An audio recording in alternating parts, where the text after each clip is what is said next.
পাখিটাকে বাসা বাঁধতে দেখে একটা মজার গল্প মনে পড়ল। একদিন বটগাছে একজোড়া টুনটুনি বসে আছে। হঠাৎ করে এক বাবুই পাখি এসে বলল, এই শোনো, বলো তো আমার মতো এমন সুন্দর মজবুত বাসা কেউ বানাতে পারে?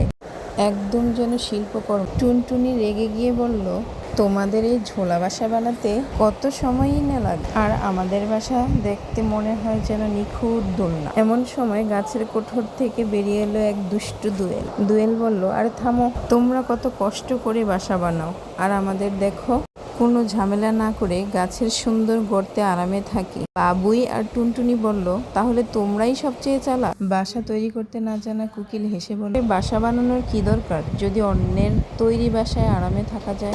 সব পাখির এই কাণ্ড দেখে গাছের আড়াল থেকে এক বয়স্ক ঘুঘু এসে বলল, শোনো বাছারা, কষ্ট করে যে যার মতো বাসা বানাও, নিজের হাতে গড়া ঘরের মতো শান্তি আর কোথাও নেই। গল্পটা কেমন লাগলো কমেন্টের মাধ্যমে জানাবেন। ভিডিওটা করার সময় আমিও মনোযোগ সহকারে অপলক দৃষ্টিতে তাকিয়েছিলাম। পাখিটা কত সুন্দর করে খড়কুটো নিয়ে এসে তার বাসাটা বলছে, কত সুন্দর করে বাসাটা কত নিখুঁতভাবে তৈরি করেছে, তাই না? আল্লাহ হাফেজ, আসসালামু আলাইকুম।